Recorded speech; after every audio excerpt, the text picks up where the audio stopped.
Good morning student. Myself Padma Pandey. आज हम class 11 business study का meaning of commerce chapter first part 8 start करने जा रहे हैं। वैसे तो हम लोग ने क्लासिफिकेशन पढ़ा है बिजनेस का, कि बिजनेस को क्लासिफाई किया गया है इंडस्ट्री और कॉमर्स, और सब डिवीज़न किया गया है इंडस्ट्रीज़ को, आपका प्राइमरी इंडस्ट्री और सेकेंडरी और टर्शियरी इंडस्ट्री। प्राइमरी इंडस्ट्री में हमारे अगेन सब डिवीज़न किया गया एक्सट्रैक्टिव और जेनेटिक इंडस्ट्री, और आपका सेकेंडरी में मैन्युफैक्चरिंग और कंस्ट्रक्शन इंडस्ट्री, और टर्शियरी इंडस्ट्री के अंदर हमारी सर्विस इंडस्ट्रीज आती हैं जो हमारे प्राइमरी और सेकेंडरी इंडस्ट्री को सपोर्ट करती हैं। कॉमर्स के अंदर में हमारा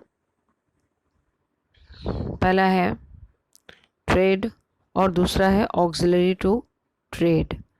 ठीक है, तो सबसे पहले हम लोग कॉमर्स की मीनिंग और उसके रोल और फंक्शन आज उसके बारे में हम लोग डिस्कस करेंगे। ठीक है, as you see on your screen, commerce have a different type of activity. Okay, तो इस तरह से क्या होता है कि कॉमर्स जो होता है उसका रोल भी है ये, कि अगर हमने मैन्युफैक्चर कर दिया, इंडस्ट्री में सामान बना दिया, बट उसके साथ बहुत सारी हिंड्रेंस आती हैं, जैसे ट्रांसपोर्टेशन की हिंड्रेंस है, रिस्क की है, ठीक है, प्रोडक्शन प्लेस से कंजम्पशन प्लेस तक पहुंचाने का जो हिंड्रेंस है, इंफॉर्मेशन देने का हिंड्रेंस है।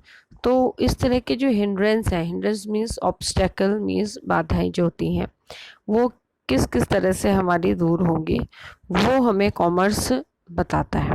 ठीक है, तो जैसे आपका है ट्रेड है, ट्रांसपोर्ट है, बैंकिंग है, इंश्योरेंस है, वेयर हाउसिंग है, एडवर्टाइजिंग है, कम्युनिकेशन है, ये व्हील है आपकी कॉमर्स की। तो यही जो है आपके रोल है, यही आपके ऑक्सिलरी टू ट्रेड है, इसी के ही थ्रू आपको ये वाला टॉपिक कंप्लीट करना है। तो आज हम सिर्फ डिस्कस करेंगे कॉमर्स और उसके फंक्शंस और रोल। ठीक है, let us start. Commerce is a wide term consisting of all those activity which are necessary for sale, transfer or exchange of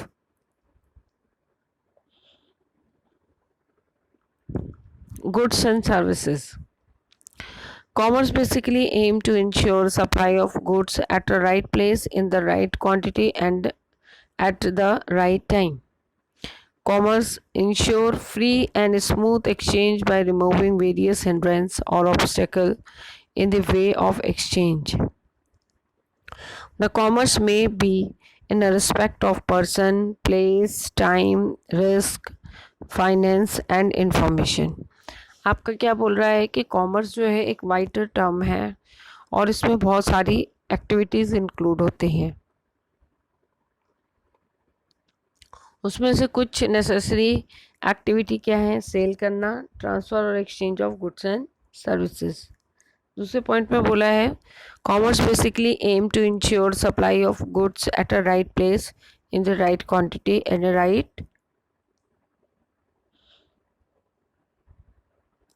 right time. ठीक है, एम उसका ये रहता है कि सप्लाई करना है गुड्स एंड सर्विसेज के राइट प्लेस पर, राइट क्वांटिटी में और एकदम एग्जैक्ट राइट टाइम पर। Commerce ensure free and smooth exchange by removing various hindrance और ऑब्स्टेकल। जो मैं भी आपको समझा रही थी कि आपके हिंड्रेंस और ऑब्स्टेकल आते हैं जब हम एक प्लेस से दूसरे प्लेस पर अपने प्रोडक्ट को ले जाते हैं। मीन्स एक प्लेस कौन सा हो गया? प्रोडक्शन प्लेस, और दूसरा प्लेस हो गया कंजम्पशन प्लेस। तो उसमें बहुत सारे ऑब्स्टेकल आते हैं, उनको रिमूव करने का काम भी कॉमर्स का होता है। तो द हिंड्रेंस में बी इन रिस्पेक्ट ऑफ, कैसी हिंड्रेंस होती हैं? Person, place, time, risk, finance and information. One by one हम अब डिस्कस करेंगे हमारे रोल कॉमर्स के। तो होप सो आपको मीनिंग तो समझ में आ गई होगी। कॉमर्स जो होता है वो हमारा क्या करता है, बेसिकली उसकी बेसिक एक्टिविटी क्या होती है, सेल करना, ट्रांसफ़र करना और exchange of goods and services. First role क्या है, हिंड्रेंस ऑफ पर्सन। अभी हमने पहला पॉइंट पढ़ा था हिंड्रेंस ऑफ पर्सन। अब ये कैसे रिमूव होता है, पहले हमें जानना होगा हिंड्रेंस ऑफ पर्सन है क्या और वो रिमूव कैसे होगा, फिर हम बताएंगे। This hindrance occurs due to lack of contact and communication between the producer and consumer. ठीक है, तो प्रोड्यूसर और कंज्यूमर के बीच में जो कम्युनिकेशन गैप होता है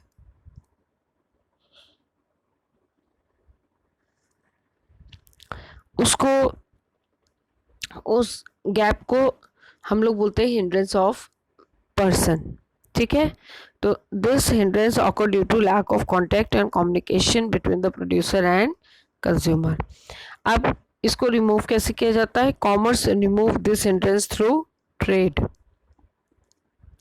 trade provide an organised market where the buyer and seller can contact each other.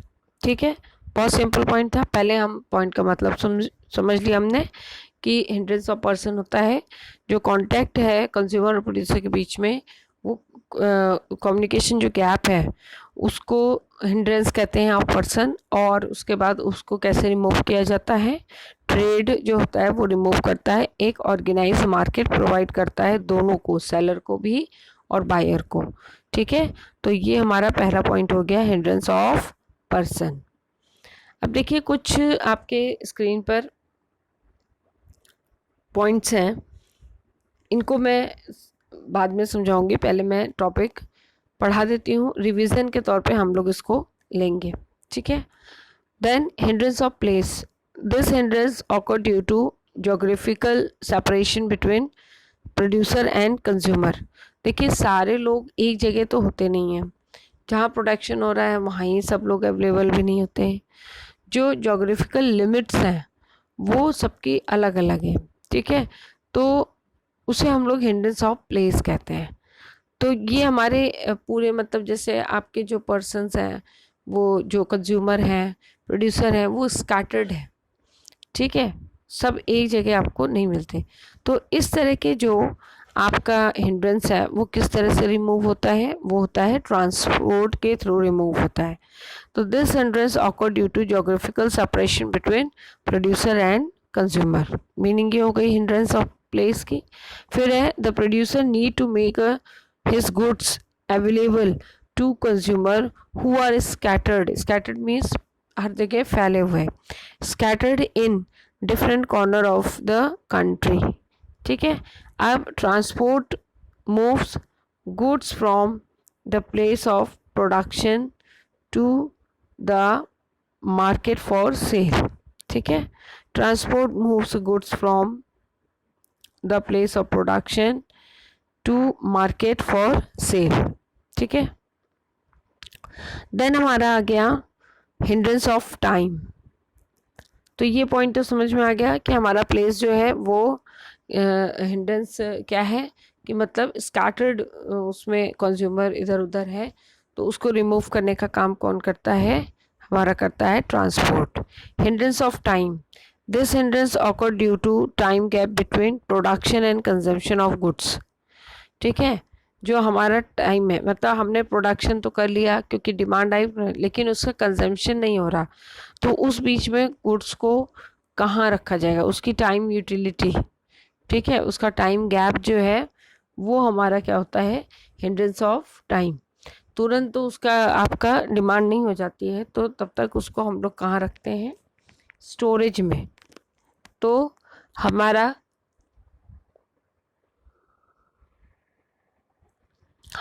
Time का जो हिंड्रेंस है वो कौन रिमूव करता है, स्टोरेज एंड वेयर हाउसिंग। ठीक है, तो this hindrance occur due to time gap between the production and consumption of goods, storage and warehouse activity remove the hindrance of time. Then है hindrance of risk. पढ़ने से ही पता लग रहा है भाई, आपका सामान पहुंचाना है, सामान बनाना है, ठीक है, और उसको सेफली रखना है, तो इन सब में कुछ ना कुछ रिस्क इन्वॉल्व होता है। तो this hindrance occur due to risk of loss और damage due to theft, fire, accident etcetera. Protection against this risk is provided by insurance of goods. तो ये आपकी हिंड्रेंस कौन रिमूव करता है? इंश्योरेंस, ठीक है। हम डिफरेंट तरीके के आप देखते हैं इंश्योरेंस लेते हैं, फायर इंश्योरेंस है, मरीन इंश्योरेंस है। अगर सी के थ्रू प्रोडक्ट को पहुंचा रहे हैं तो हम लोग मरीन इंश्योरेंस कराते हैं, उसमें भी डिफरेंट डिफरेंट इंश्योरेंस होते हैं। और अगर हम सब गुड्स के लिए कराते हैं तो हम अपने गुड्स का इंश्योरेंस कराते हैं, ठीक है। और एक्सीडेंटल इंश्योरेंस है, बहुत सारे ऐसे इंश्योरेंस है जो हमें इस रिस्क को रिमूव करने के लिए, मतलब थोड़ा कवर अप करने के लिए, हमें सेम पोजीशन में पहुंचाने के लिए हेल्पफुल होता है। तो हिंड्रेंस ऑफ रिस्क हमारा रिमूव होता है इंश्योरेंस से। देन है hindrance of finance. This hindrance occur due to requirement of capital to undertaking the above activities. बिल्कुल ठीक है। तो मतलब अबव क्या है, इससे पहले इंफॉर्मेशन भी है। तो हर तरह की एक्टिविटी में आपका फंड नहीं है तो कोई भी एक्टिविटी कंप्लीट नहीं होगी। तो सारी एक्टिविटीज़ को कंप्लीट करने के लिए हमें फंडिंग की ज़रूरत पड़ती है, और इस तरह की जो रिक्वायरमेंट है या हिंड्रेंस है वो कौन रिमूव करता है? बैंक एंड फाइनेंसिंग, ठीक है। तो आपका बैंक जो है वो आप अच्छे तरीके से जानते हैं, आपको हर तरह के लोन प्रोवाइड कराना, मनी ट्रांसफ़र करना, मनी विड्रॉ करना, ATM facilities, credit card facilities, different way से आपके जो है आप मनी का ट्रांजेक्शन कर सकते हैं। तो इस तरह की जितनी भी हिंड्रेंस है वो किस तरह से रिमूव होती है? बैंकिंग एंड फाइनेंस से। फिर है hindrance of information. This hindrance occur due to lack of product awareness on the part of consumer, ठीक है। ऑब्वियस सी बात है, कहाँ प्रोडक्शन हो रहा है हमें कैसे पता लगेगा, ठीक है। क्या हो रहा है मार्केट में वो कैसे पता लगेगा? तो वो हमें किसके थ्रू पता लगता है? एडवर्टाइजमेंट के थ्रू, ठीक है। एडवर्टाइजमेंट हमें हेल्प करता है कि हम डिफरेंट तरीके के जो है आपके जानकारी, या आप कह लीजिए आपका, हाँ, एडवर्टाइजिंग ही आपका एक वे होता है जिसके थ्रू हम प्रोडक्ट की जानकारी लेते हैं, ठीक है।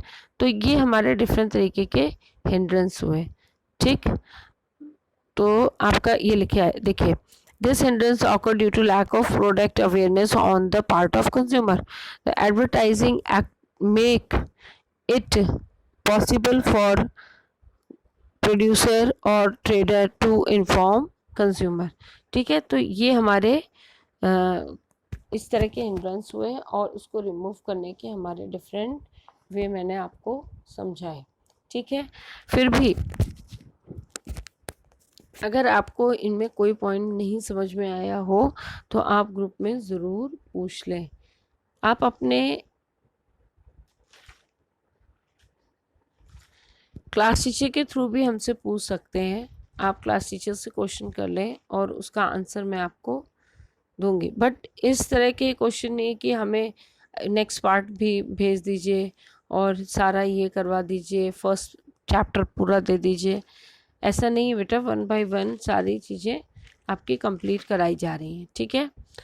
तो आप लोग रिलेवेंट क्वेश्चन पूछिए टॉपिक से रिलेटेड, या कोई क्वेश्चन का आंसर नहीं आया हो तो वो पूछिए। इस तरह के क्वेश्चन नहीं कि पूरा चैप्टर हमें पीडीएफ फाइल में एकदम से प्रोवाइड कराइए, जो पढ़ाया नहीं है वो आप पीडीएफ में कैसे आप उसको समझेंगे, ठीक है। और जो भी वीडियो आपकी अपलोड होती हैं, मैं आपको लिंक भेजती हूँ यूट्यूब का, तो उसको देखें ज़रूर। देखने से आपको समझ में आएगा कि चैप्टर में क्या है। अभी बुक नहीं है आपके पास और आप पढ़ते भी नहीं हैं तो फिर दिक्कत हो जाएगी। इसीलिए आपको ये स्टडी मटेरियल प्रोवाइड कराया जा रहा है कि आप उसको देखें, समझें और याद करें। सिर्फ पीडीएफ खोल के देखने से आपको वो कंसेप्ट समझ में नहीं आएगा। एक्सप्लेनेशन के लिए आपको यूट्यूब का लिंक दिया जाता है, तो उसको ज़रूर देखें और आप पढ़ें उसे, ठीक है, तो क्विक रिवीजन हो जाए। हमने कितने तरह के हिंड्रेंस पढ़े? Hindrance of place, hindrance of contact, hindrance of time, of risk, of finance and information. 6 तरह के हमने हिंड्रेंस पढ़े। तो सबसे पहला हमारा ट्रांसपोर्टेशन के थ्रू रिमूव होता है, कम्युनिकेशन के थ्रू कॉन्टैक्ट की प्रॉब्लम रिमूव होती है, time warehousing, risk insurance, finance banking या फाइनेंस, और इंफॉर्मेशन हमारा एडवर्टाइजिंग। ठीक है, एक हमने और इसमें पढ़ा था, वो इसमें प्लेस नहीं है, दैट इज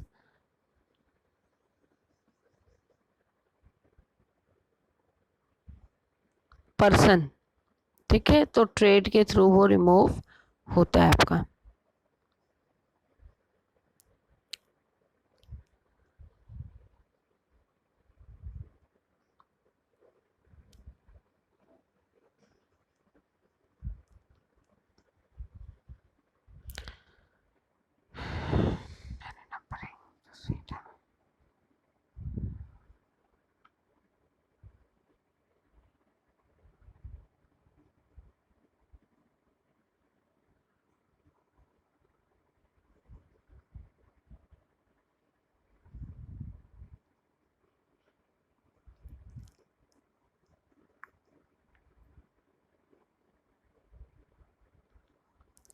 ओके स्टूडेंट, तो हमारे कुछ क्लास वर्क क्वेश्चंस हैं, मैं आपको पूछ लेती हूँ। What do you mean by commerce? Commerce include exchange of goods and services. What are the branch of commerce? Trade and auxiliary to trade. Mention any 2 hindrance remove by commerce. ठीक है, कौन सी hindrance? Hindrance of, कोई भी 2 लिखनी है, hindrance of person और hindrance of place. Which business activity remove all the hindrance in the process of exchange? तो क्या है आंसर इसका? कॉमर्स। ठीक है, और ये आपके लिए होमवर्क क्वेश्चंस हैं, you have to identify all these questions. ठीक है, इन क्वेश्चनों के आंसर आपको देने हैं, और सिंपल क्वेश्चन है क्योंकि ये सारी चीज़ें मैंने आपको अभी पढ़ाई है। ठीक है, और कोई डाउट हो तो यू कैन आस्क, बट सबसे पहले आप वीडियो ज़रूर देखें और इसे समझें।